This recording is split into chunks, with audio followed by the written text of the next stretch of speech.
बिस्मिल्लाहिर्रहमानिर्रहीम। नाज़रीन, मेरा नाम है गुलाम मुर्तज़ा और आप देख रहे हैं मुर्तज़ा चैनल।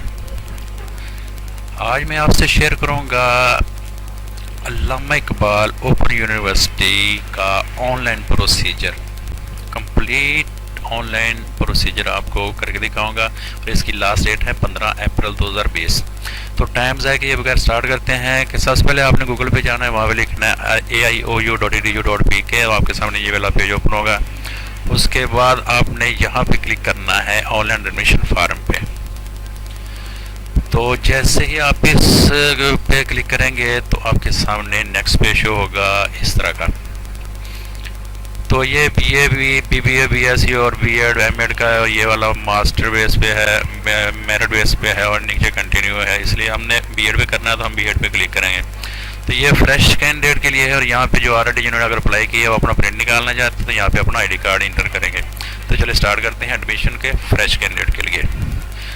तो उसके बाद ये वाला पेज ओपन होगा। यहाँ पे आपने सबसे पहले अगर आप ऑलरेडी अल्लामा इकबाल के स्टूडेंट हैं तो यहाँ पे अपना रजिस्ट्रेशन नंबर लिखेंगे, अगर नहीं है तो आपको ये खाली ब्लैंक छोड़ना पड़ेगा।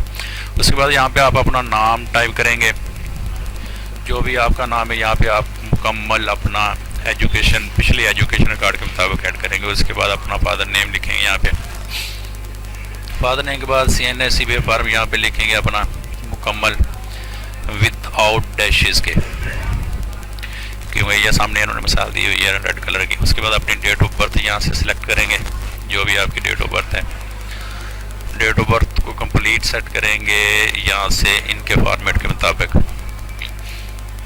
और यहाँ पे मैरिटल स्टेटस सेलेक्ट करेंगे, सिंगल हैं या मैरिड हैं। उसके बाद अगला है do you want to your book in hard copy या सॉफ्ट कॉपी। तो हम हार्ड कॉपी सेलेक्ट करेंगे। हार्ड कॉपी और सॉफ्ट कॉपी में ये फ़र्क है कि सॉफ्ट कॉपी वो होती है जो आपको स्क्रीन पे नज़र आ रही है, और हार्ड कॉपी वो होती है जिसका हम प्रिंट निकालते हैं, बाहर निकाल के रखते हैं। उसके बाद अगला ऑक्यूपेशन यहाँ पे आप सेलेक्ट करेंगे। यहाँ पे आप स्टूडेंट सेलेक्ट कर लें या कोई भी अपना चूज़ कर सकते हैं। उसके बाद अपना पोस्टल एड्रेस लिखेंगे और पोस्टल एड्रेस में आपने एड्रेस में तहसील और डिस्ट्रिक्ट का नाम नहीं लिखना। फॉर एग्जांपल आप किसी चक के हैं तो आप लिखेंगे 18-1 AL या 19-1 AL 20-1 AL इस तरह करके लिखेंगे। तहसील नाला खुर्द और उकाड़ा यानी कि डिस्ट्रिक्ट वगैरह का नाम नहीं लिखेंगे। मेरे मुंह में बार बार आता है क्योंकि मैं तहसील नाला और डिस्ट्रिक्ट उकाड़ा से हूँ। उसके बाद यहाँ पे आ जाएगा नेक्स्ट प्रोसीजर है पोस्टल डिस्ट्रिक्ट। यहाँ से नीचे से हम सेलेक्ट करेंगे। उसके बाद पोस्टल तहसील अपनी सेलेक्ट करेंगे। उसके बाद नियरेस्ट लोकेशन जो आपको नज़दीक तरीन पड़ती है यहाँ पे आप वो सिलेक्ट करेंगे, जो आपको नज़दीक तरीन एरिया पड़ता है। यहाँ पे आप अपना एरिया के हिसाब से सेलेक्ट करेंगे कि आपकी तहसील को कौन सा एरिया नज़दीक पड़ता है, तो वहाँ पे आप चूज़ करके यहाँ पे सिलेक्ट कर लेंगे।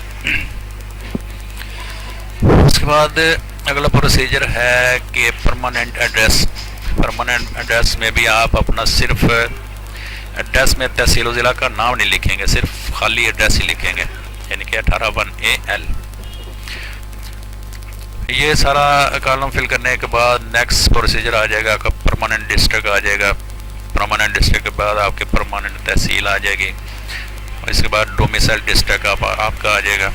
यहाँ पे आपने चूज़ करना है अपना डिस्ट्रिक्ट। उसके बाद लास्ट क्वालिफिकेशन, यानी कि आपने MA कर रखा है या BA कर रखा है। तो अगर आप फॉर एग्जाम्पल आपने BA कर रखा है तो यहाँ पे आप ग्रेजुएट सेलेक्ट करेंगे, MA किया हुआ है या कोई भी क्वालिफिकेशन लास्ट वाली आपकी, तो यहाँ से आप उसको सिलेक्ट करेंगे।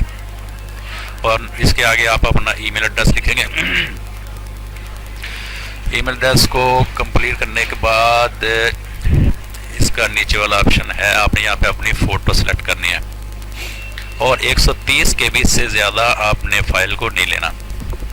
इसको स्कैन करें या कैप्चर करें, जैसे भी 130 KB से ज़्यादा ना हो। ये इसकी डिटेल लिखी हुई है, इसको आप रीड भी कर सकते हैं। यहाँ से आप अपनी फ़ाइल को चूज़ करें। यहाँ पे मैंने रखी हुई थी, यहाँ से मैं अभी इसको सिलेक्ट करता हूँ।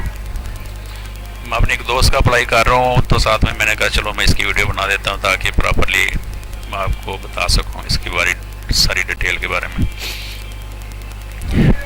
मैं इसको डेस्कटॉप पे रख लेता हूँ ताकि यहाँ से इजीली हमें मिल जाए। और यहाँ पे हम ब्राउज़र में जाके इसको फ़ोटो को सिलेक्ट करेंगे।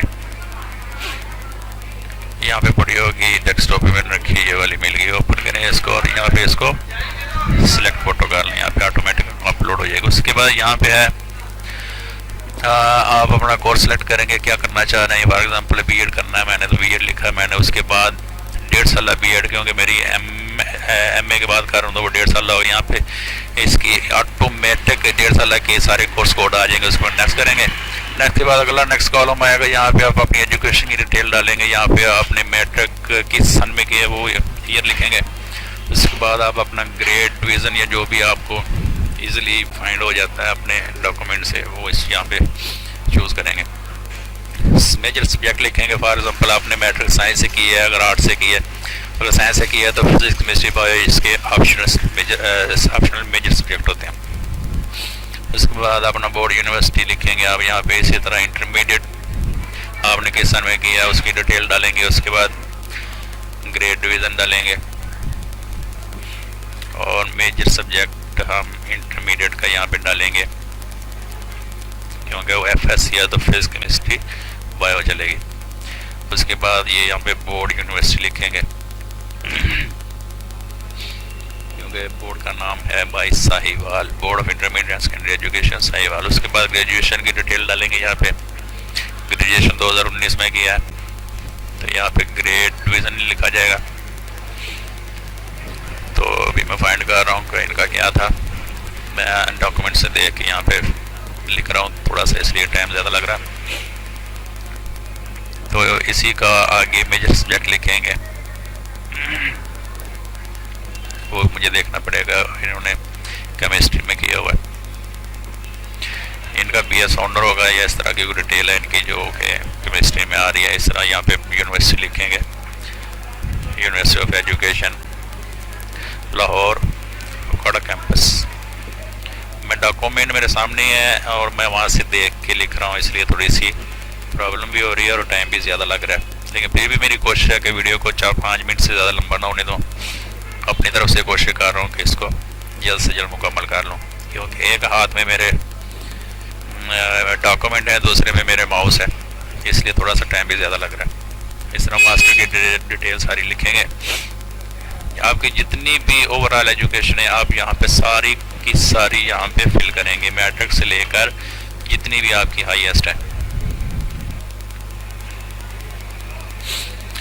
अगर कोई प्रोफेशनल इंफॉर्मेशन है, यानी कि आपने ऑलरेडी कोई प्रोफेशनल डिग्री सर्टिफिकेट ले रखा है, तो यहाँ पे आप उसको लिख सकते हैं। अदरवाइज आप इसको सबमिट करेंगे। जैसे सबमिट करेंगे तो आपके सामने ये आपका फार्म रेडी हो जाएगा फॉर प्रिंट के लिए। तो आप इसको प्रिंट की कमांड देंगे, Ctrl+P दबाएंगे तो यहाँ पे आप पेज सेटिंग करेंगे A4 की, और 100% इसकी रखनी सेटिंग आपने। यहाँ पे आपके पास 3 पेज आ जाएंगे। इसका लास्ट वाला पेज आपका होगा चालान फार्म का। तो आपने इस फार्म को बैंक में लेके जाना है, वहाँ इनकी फ़ीस पे करनी है और उसके बाद आपका काम ख़त्म। उसके लास्ट डेट के, इसकी लास्ट डेट ख़त्म होने के बाद तकरीबन 1.5-2 माह लग जाते हैं। तो आपकी इंशाल्लाह ताला कोई ना कोई नेक्स्ट प्रोसीजर स्टार्ट हो जाएगा। नेक्स्ट प्रोसीजर क्या होता है इसके बारे में मैं एक मुकम्मल वीडियो डिटेल से बताऊंगा कि इनका अगला प्रोसीजर क्या होता है। तो आपने ये सारा प्रिंट निकाल लेना है और आपका काम ख़त्म।